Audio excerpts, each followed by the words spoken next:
5 o'clock in the morning. I did not get any sleep. I'm fucking exhausted, guys. I don't even have any makeup on. I still have my pajamas on. You can clearly see the contouring shit ain't done. So, say hi to Ruth, everybody. You can leave now. Queen. Actually, I did get some sleep. I work nights as a caregiver, so pretty much woke up at 1 a.m. and I just played Sims 3 and watched YouTube videos and worked on my channel the whole time. And I took this opportunity to put on my makeup and talking about the different kinds of writers I have met in my lifetime as a writer. I'm only 19 years old and I've been writing for like 3 years, which is not a lot, but if you get the experience and go to like poetry slams and stuff, you do gain experience as a writer, and it's pretty fun. The first writer I wanted to talk about was the ironic writer. These guys are usually like, you usually find them in like Portland and stuff. These guys are like hipsters, I mean big time hipsters, and these guys don't know shit about anything other than their own ironic life.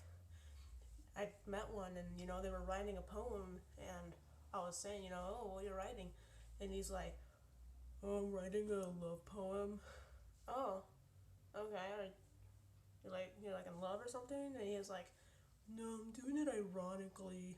Love poems are so overrated, so I'm totally doing it ironically. Okay, fine. That's totally cool. Every writer has their own way of doing it, and I think that's cool, but if you're really not that into it, dude, turned out pretty good. When I think about it, I need to start doing things ironically. Huh. Another writer I wanted to talk about was the fan fiction writer. Now, these guys, I think we've all done fan fiction at least once in our life, but these guys, they fucking take the cake. These guys can go on the most incredible tangents on a story ever, and I usually prefer those fan fiction writers who pretty much continue a story from a show that's been canceled, or continue the Harry Potter story and they go on and like write erotic fan fiction. Oh my god, those are incredible to read. But yeah, these guys are pretty funny sometimes.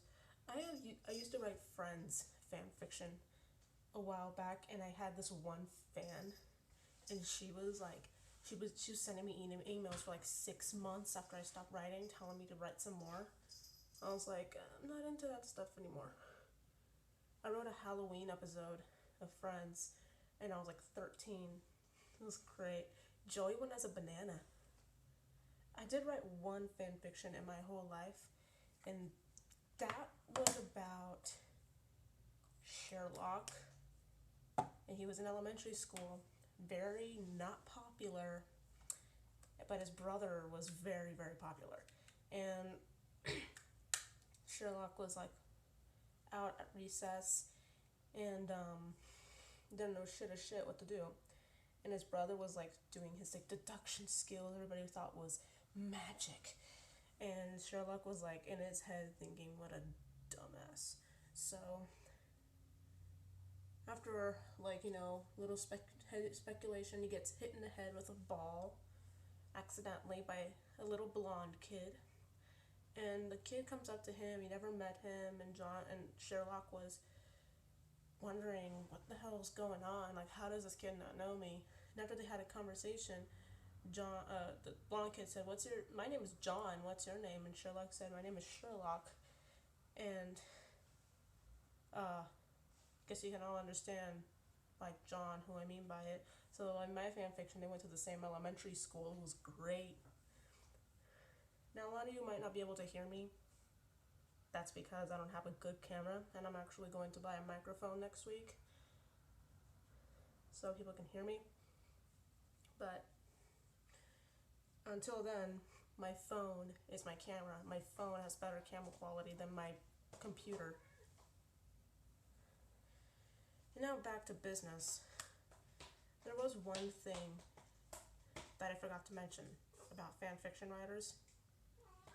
Thank you for putting my mind at rest. Oh my god, thank you. Another writer I wanted to mention was poets. Now I'm one of them. I love writing poems. It's my favorite thing to do. Now, poetry can take many different forms, whether it rhymes or doesn't rhyme. And as somebody who likes writing poems myself, I can tell you one thing. If you tell me that if it doesn't rhyme, it's not a poem, I will stick a personal, handwritten, lovely poem all about your void black hole that is your asshole. I'm really not gonna do that. I'm not really that bad of a person. But I hate when people say that. I don't mind if little kids say it. That's what they're taught in school. That's all well and good. Fuck this light, man. I don't mind if little kids do it.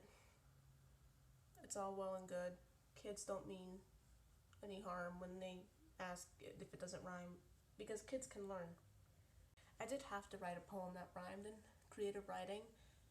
That was probably the most fun I have ever had, and I ended up getting to read it in front of the class.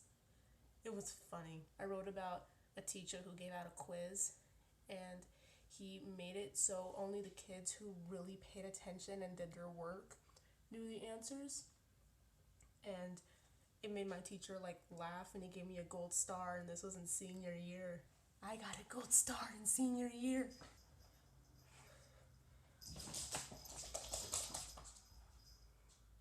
Do you guys hear that? Those are my cats. People say cats are quiet.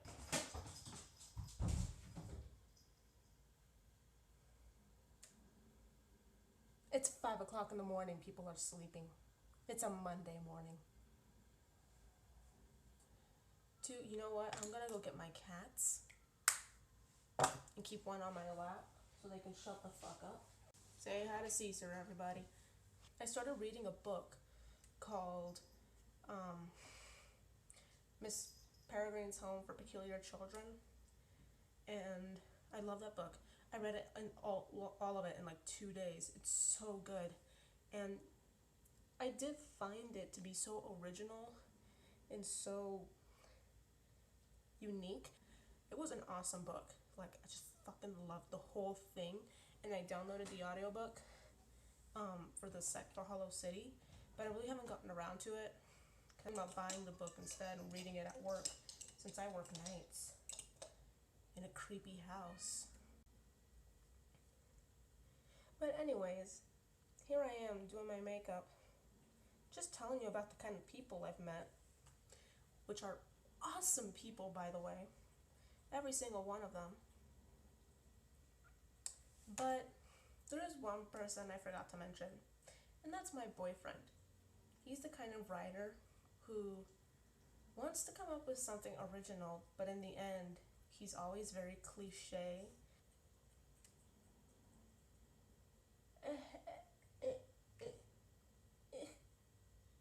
There we go. Putting on makeup like a typical amateur would. So nice. Now what I really want to talk about is my pets. My pets are fucking awesome. Let me present to you guys my dog. Meet Ralphie. He is a Pomeranian Jack Russell mix. He's funny. He's a Jackaranian. It's actually apparently a really popular breed mix. A lot of people like it. He doesn't like my cats. He doesn't like other people, and he doesn't like other dogs. He's an asshole, but I love him. He's my baby. I know. I love animals. I think animals are great. I just adopted him from an animal shelter. Guys, if you want to get a pet, get one from an animal shelter. I got all my pets from the Spokane Humane Society, and they're totally awesome. My dog was in foster care because he's so aggressive towards other dogs. So there was that, so we got him, and when I first met him, he bit me, so I decided to adopt him. How smart am I? I started watching Portlandia. I've been laughing my ass off the whole time. And I have family in Portland, and I talk to them about it, and I'm like, then they're all like, Portlandia is pretty accurate once you've lived there long enough. If you're a tourist, you will not get to experience the real Portland feel. You have to live there to get it. And I was like, fuck, I want to live there now. Fortunately, I live in Spokane. We get those assholes too. Spokane has got two populations. It's got the ultra hipster population and people who don't give a shit population. And the hipsters try to integrate themselves with the don't give a shit population, but the hipsters here do give a shit about people knowing that they don't give a shit. It's just, if you want to be annoyed, come to Spokane. I live in a beautiful apartment in a shitty neighborhood. I have like at least 5 neighbors who are pedophiles, sex offenders, and a few of them who have kidnapped people, and maybe like 5 meth heads in my building alone. Yeah. Welcome to, Eastern Washington, everybody. My phone died. I had to recharge it. So I didn't do my makeup until my phone was recharged, and now I have to do my eyelashes again. Yeah.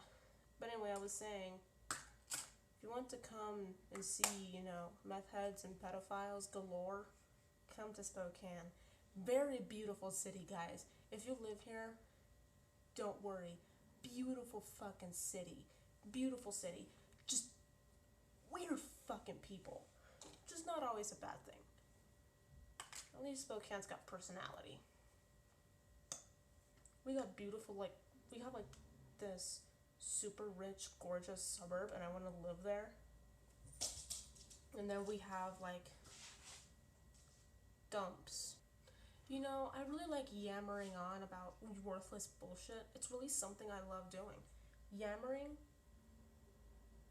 is so much fun. And a lot of you might be thinking, then why the fuck are you putting it on YouTube? I don't want to see it. But the reason I'm putting it on YouTube, because the YouTube community rocks.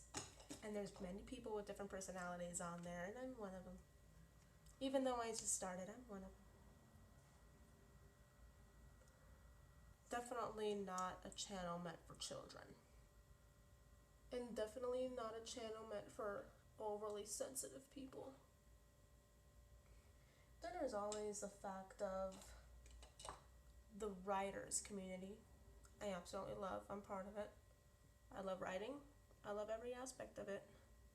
But there is some annoying writers. I had creative writing with 2 writers who were, oh my gosh, you couldn't do anything without offending them. You couldn't even swear without them going to the principal and saying how uncomfortable you're making. They got everybody in trouble at least once because of how sensitive and crazy they were. Your eyebrows are sisters, not twins. That's why I hate doing my eyebrows. It's because they are not twins. And I have this thing with symmetry. Bunk eyebrows, seriously. You know, a way to piss off a girl in today's society is to say, I don't like your eyebrows. I've done that before. I almost got punched, guys. Not very much liked with basics, which I'm one of them, by the way. I'm all for pumpkin spice lattes. Dude, give me a pumpkin spice latte and I'll fucking marry you. Just watch. Give me a pumpkin spice latte or anything pumpkin spice. I'm in love with pumpkin spice bagels. Give me one of those. We're going to get married, even if you don't want to. You give me a pumpkin spice latte, we're gonna get married. My phone went kaboot again. So whenever my boyfriend gave me a pumpkin spice latte, I said, I fucking love you. And he screamed, and I said, we're getting married now. You gave me a pumpkin spice latte, bitch. All that's missing is my lips. Grand finale. Hi, Ruth.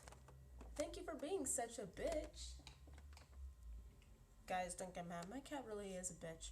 She tries to scratch us all the time. She's loving and everything, but she can be a real bitch sometimes, and we love her for it. She's not just a bitch, she is our bitch, and nobody can stop it.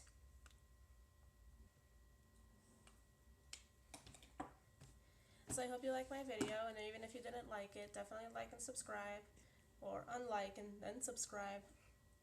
And I'll see you guys next Monday. Bye.